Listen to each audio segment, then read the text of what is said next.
Was the fame too much? Did a movie deal get in the way?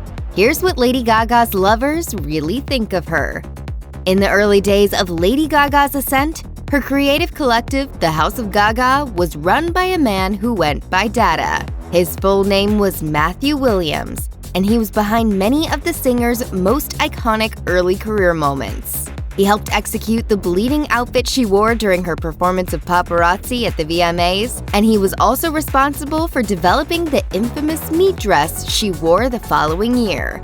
For a time, they were more than just creative partners, they were also lovers. However, Gaga told the Evening Standard that she didn't want their romance to get in the way of their work, explaining, "Dada is quite brilliant and we were crazy lovers, but I stopped it when we discovered what a strong creative connection we had. I didn't want it just to be about careless love." Looking back on their relationship, Williams too focuses on their collaborative creative process rather than their romantic chemistry. In an essay for Grailed about some of their most iconic fashion moments, Williams wrote, "Working with Gaga was inherently collaborative. It was really us just trying stuff out. We would basically make pieces for shoots and for performances because fashion brands wouldn't lend us cool stuff."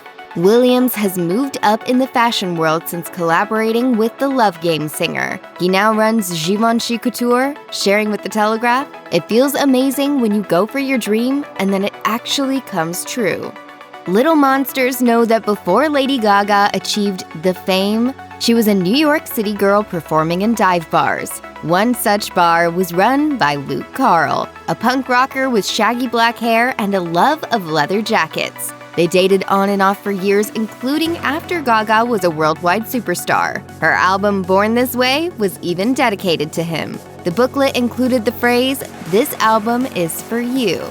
Note the umlaut, which Carl uses to stylize his first name. Her hit single, You and I, is about him too. Carl owned a bar and is also from Nebraska, so when she sings about a cool Nebraska guy, it's likely in reference to him. As Gaga later noted in her documentary, Gaga, 5'2", their relationship petered out when she reached stratospheric fame. Carl seemed to agree with that assessment, telling Black Book, "I'm not the type of guy who can sit on someone else's yacht sipping champagne."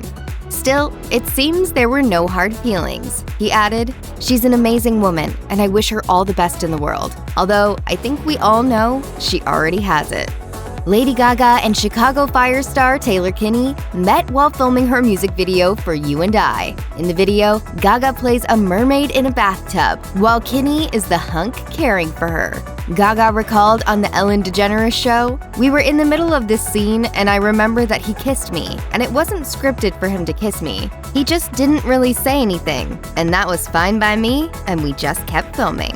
They were very public with the details of their 5-year relationship, including using a post-coital selfie for the cover of V magazine after the pair had apparently hooked up on a freshly painted canvas. They were also engaged for a year before breaking up. The pop star discussed the then recent split in Gaga, 5'2", with a heavy heart. "This is the 3rd time I've had my heart broken like this." She pinned the end of their engagement on having been tapped to lead A Star Is Born, noting that her relationships often failed as she moved into new stages of her career. However, it seems that the two ended things on decent terms. Kinney attended one of her concerts after they broke up, and when A Star Is Born was finally released, he had nothing but glowing things to say to E! News, including, "I could only wish her the best. I'm really proud."